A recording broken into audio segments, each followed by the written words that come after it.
반갑습니다. 대기업에서 재무와 가치를 집중적으로 분석하는 멘토 윤수명입니다. 이번에 할 종목은 코리아 FT이고요. 오늘 주가가 굉장히 많이 올랐죠. 주가 상승의 사유 한번 알아볼 건데 외국인이 올렸는지 아니면 기관이 올렸는지 어떤 고만분께서 올리셨을까 하는 그런 궁금증이 있었습니다. 그리고 이러한 부분들 말씀드릴 거고요. 그리고 코리아 FT의 주가와 관련이 있는 지표가 있습니다. 이 부분 오늘 다 공개를 할 거고요. 제가 궁금하면 들어오라고 했는데 다 말씀드리는 게 맞다고 생각이 합니다. 우선은 차트를 보면 차트 같은 경우에 오늘 진짜 갭 상승을 일으키면서 크게 상승을 했습니다. 그리고 기술적 분석으로 들어가면 21선의 기울기가 이제 바뀌었죠.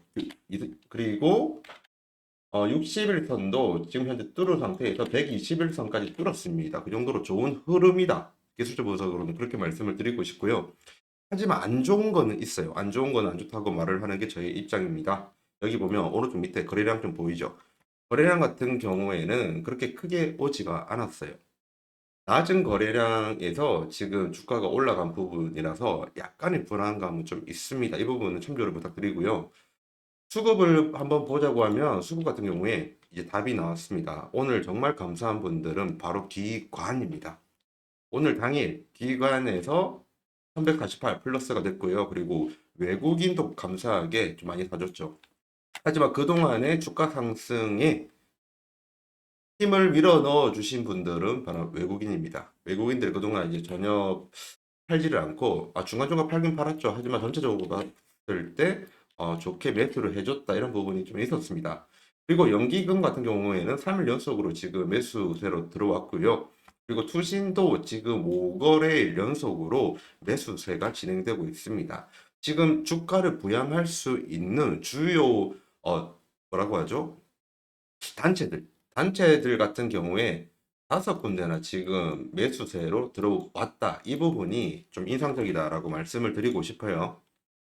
전반적으로 이렇게 3거래일, 일단은 5거래일 제쳐두고요. 3거래일 동안 외국인, 기관, 금융투자, 투신, 연기금, 사모펀드까지 이렇게 주가 부양을 하는데 큰 역할을 해주었다. 그렇게 요약을 할 수 있습니다.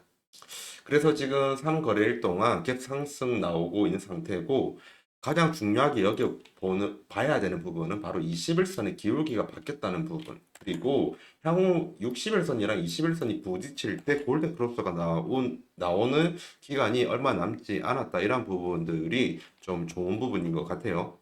물론 지금과 같은 추세가 유지가 돼야 된다는 전제가 붙습니다. 그러면 향후 주가가 어떤 지표의 영향을 받고 어떤 지표를 봐야 되는지 말씀을 드릴게요. 우선 총 3개가 있거든요. 첫 번째는 OPS입니다. OPS는 주당 영업이익의 약자인데 어렵게 생각하실 필요 없습니다. 그냥 영업이익을 베이스로 만든 그 재무지표다 이렇게 보면 되고요. 둘 간의 관계성을 한번 볼게요. 우선 영업이익이 떨어질 때 주가가 떨어지죠. 주가는 검정색입니다. 그리고 영업이익이 올라갈 때 주가는 잠시 횡보를 하는데 죄송합니다. 잠시만 헷갈렸네요. 영업이익이 올라가면 주가가 올라가고요. 그리고 영업이익이 횡보를 하면 주가도 횡보를 합니다. 이렇게 정비례 관계가 되고 있었어요. 그런데 2020년 3월 달에 이때 코로나가 터지죠. 그리고 제로금리를 시작을 합니다. 그 뒤에 2021년 6월까지 제로금리를 유지를 해서 주가가 올라간 부분이 있고 그렇기 때문에 당기순이익이 죄송합니다. 영업이익이 떨어질 때 주가가 반대로 올라가는 부분이 있어요. 그리고 추가적으로 그 뒤로는 금리를 굉장히 급등을 시켰죠. 그래서 주가가 떨어진 부분이 2022년 대략 한 6월에서 9월 사이입니다. 그래서 이 부분에는 지금 영업이익이랑 주가하고의 상관관계가 맞지가 않아요. 이 부분을 제외하고 한번 보도록 할게요. 그렇게 본다고 하면 우선 영업이익이 올라가니까 주가가 올라가는 거 따라가죠. 그 이전에도 일치가 했고요. 결국 주가는 영업이익을 따라간다는 것이 코리아 FT의 특징입니다.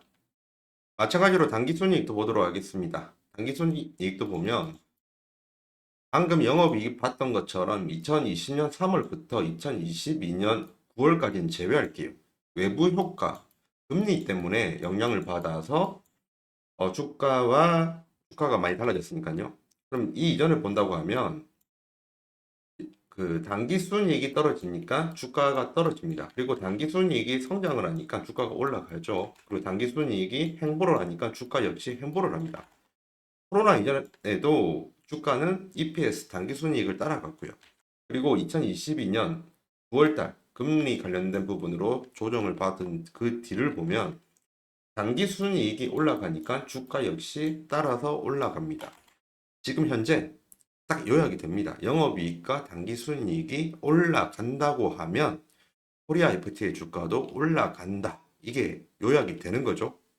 마지막으로 배당금을 한번 보면 배당금 역시 마찬가지예요. 2020년 3월이랑 그리고 2022년 9월까지 재배를 한다고 생각할게요. 배당금을 낮추니까 주가가 떨어져요. 그리고 배당금을 유지하니까 주가는 같이 따라가죠. 그리고 배당금을 올리니까 주가가 역시 따라갑니다. 이제 요약을 할게요. 중간 요약. 코리아 FT 같은 경우에는 영업이익, 당기순이익, 그리고 배당금을 따라간다는 것을 알 수가 있습니다.